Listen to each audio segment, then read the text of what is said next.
आज का अमेरिका जो है इंडियनाइज्ड अमेरिका है।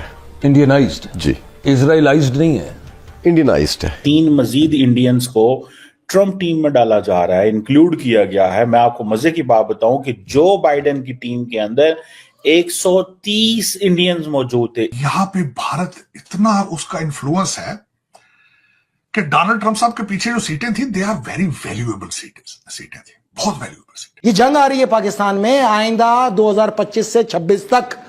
जो दुनिया के मीडिया पे सबसे ज्यादा डंका जिस मुल्क के हालात का बजेगा वो पाकिस्तान है। अब सुनने में आया कि एक बंदा रिकी गिल, उनको अपॉइंट किया गया है senior director South and Central Asia national Security council. Secretary state की बात कर लें, आप सेक्रेटरी डिफेंस की बात कर लें, आप जो स्पोक्स पर्सन है उनकी बात कर लें, they are quite anti Pakistan. Hindustan मेरा ख्याल है जो ऑफर कर रहा है वो स्मार्ट प्ले कर रहा है सदर ट्रंप के साथ, उनके ख्यालात को जानते हुए। पैगाम है अमरीकी सदर को स्ट्रेट अवे कि जो तुम सोचते हो वो हम जानते हैं, जो तुम करना चाहते हो वो हम होने नहीं देंगे, और जो तुम हरगिज नहीं करना चाहते हम वो करके रहें। फिर एक फॉर्मर जर्नलिस्ट हैं कुश डिसाइल, उनको जो है वो deputy press secretary white house communication team में डाल दिया गया। सामने जो पहली कुर्सी थी सामने डॉक्टर जयशंकर, फॉरेन ऑफिस को ज्वाइन किया 1977 में, 48 इयर्स अपनी जेब में डाल के फिर रहे डिप्लोमेसी का एक्सपीरियंस। अंबानी फैमिली वहां पर थी, इंडिया की बिजनेस क्लास को ट्रंप ने इनवाइट किया था। सर, इंडियन सियासतदान, इंडियन वजीर आजम, Indian foreign minister, no doubt. ये जो स्टाफर्स हैं अंदर सिस्टम के अंदर।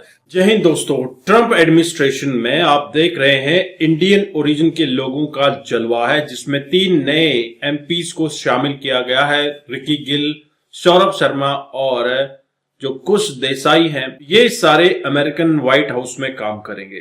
दोस्तों, ये सब देखते हुए पाकिस्तानियों को काफी अच्छी खासी मिर्ची लगी है। आप इस वीडियो में पाकिस्तानी मीडिया और पाकिस्तानी पब्लिक के रिएक्शन एंड तक देखने वाले हैं। ये जंग आ रही है पाकिस्तान में आइंदा 2025 से 26 तक। जो दुनिया के मीडिया पे सबसे ज्यादा डंका जिस मुल्क के हालात का बजेगा वो पाकिस्तान है। अच्छा, पाकिस्तान को टेक ओवर करके फिर पाकिस्तान के असले से ईरान से जो वॉर लड़ी जाएगी वो दूसरे नंबर पर है। निशाना 2 ही मुल्क है, पहले पाकिस्तान है। अपराइजिंग करके तालिबान को पाकिस्तान को टेक ओवर करा के, चाहे वो सियासी जमातों से कराएं, चाहे अपने आलाकारों से कराएं, या अपराइजिंग करके करें, उनको गर्मियों के मौसम का इंतजार है। अगर आंखें नहीं खोली तो ये याद रखना, जो पाड़ा चनार में हालात देखे हैं ना जुल्म सितम के, फिर गली गली कूचा कूचा पाड़ा चनार नजर आएगा, ऐसा ही कत्लेआम नजर आएगा। होज के नाखून लिए जाएं। पाकिस्तान में अपनी फौज को कमजोर ना करना। अगर तुम्हारी बात पे मैं मुताफिक हूं, तुम्हारी हर चीज पे मुताफिक हूं, चलो मैं ये फौज का चैप्टर बंद करता हूं जो मैंने 15 साल इसके ऊपर सैक्रिफाइसेस है मेरी, आज से नहीं है। मैं हर दौर में खड़ा रहा, इवन के मुझे जेल में डालने में सबसे बड़ा किरदार भी उन्हीं का था। चारों बार उन्होंने ही डाला, लेकिन मैं अपने असूल पे खड़ा रहा। तो मैं ये अहद करता हूं, आज तक जो 15 साल मेरी बातें तुमने टीवी पे सुनी, जब तक दलील से जंग है, ये दलील से जंग है। जिस दिन मैदान जंग में आओगे तो मैदान जंग में इंशाअल्लाह अगर जिंदा रहा इस जिहाद का परचम मेरे हाथ में होगा। ये मैं बताता आया हूं 14 साल से। मैं हर सूरत अपनी फौज के साथ खड़ा हूं इस जंग के अंदर। आलमी ताकतें सुन लें कि ये अकेले और तनहा नहीं है। 25 करोड़ आवाम को फौज बना के साथ खड़े करना ही मेरा मिशन है। इसीलिए मैं ये आपके टेलीविजन पे मौजूद हूँ और बताता हुआ आया हूँ मुख्तलिफ मुकामात पे आपको भी। लेकिन आवाम को ये समझना चाहिए कि अगर आज़ादी हो तो सोने के पहाड़ भी अच्छे लगते हैं, प्रोजेक्ट भी अच्छे लगते हैं, उसको एंजॉय करता है ना आदमी। लेकिन अगर बाहर निकलो और मोबाइल छिन जाए और जान चली जाए और अगवा तावान हो जाए और मारे जाओ और कत्ल हो जाओ और पुछ से गले ज़बा कर दिए जाए, उस माहौल में जाना चाहते हो तो इन सियासी करतबबाजों के इश्क में पड़े रहो। एक और मैंने आपसे सवाल किया था कि वो जो इन्होंने मेक इन इंडिया कहा है ट्रंप ने, तो हमने देखा कि वो मोदी साहब ने भी मेक इन इंडिया और मेड इन इंडिया की बात की थी। देखें इस वक्त, देखें दोनों चीजों में एक चीज मुश्तरक है। मोदी साहब में और डोनाल्ड ट्रंप में एक चीज मुश्तरक है, मोदी साहब नेशनलिस्ट है, डोनाल्ड ट्रंप नेशनलिस्ट है। डाइवो के अंदर 5 सीईओ ने क्वेश्चंस किए, उनके हर जवाब के अंदर नेशनलिज्म नजर आ रहा था, हर चीज के अंदर। उन्होंने कहा मैंने पिछली दफा 21% पर ले आया था कॉर्पोरेट टैक्स को, इस दफा अगर अमेरिका में चीज बनाओगे मैं टैक्स 15% चार्ज करूंगा, दुनिया में सबसे कम रेशियो है। तो नेशनलिज्म, मुझे कोई पूछ के बताए डॉक्टर जयशंकर के कितने फ्लैट दुबई में और कितने घर लंदन में, मुझे को पूछ के बताए। मोदी साहब का ऑस्ट्रेलिया के किस शहर में रहने का प्रोग्राम है इसके बाद। ये कौमें ऐसे नहीं जाती, कौमें ऐसे नहीं बनती। लेकिन दुख है 3 मजीद इंडियंस को ट्रंप टीम में डाला जा रहा है, इंक्लूड किया गया है। मैं आपको मजे की बात बताऊं कि जो बाइडेन की टीम के अंदर 130 इंडियंस मौजूद थे, इंडियन अमेरिकन मौजूद थे। और बहुत सारे जो कहा जाता है इसके बावजूद जो वहां पे इंडियंस थे वो कहते थे हम खुश नहीं है, we need more positions. Question ये है कि एक भी बंदा इनमें पाकिस्तानी नहीं है, मतलब क्या पाकिस्तानियों के लिए नो गो एरिया है, उनके ऊपर नाम के ऊपर लिखा हुआ है कि ये जा नहीं सकते, ये क्या चक्कर है? अब सुनने में आया कि एक बंदा रिकी गिल, उनको अपॉइंट किया गया है senior director South and Central Asia national Security council.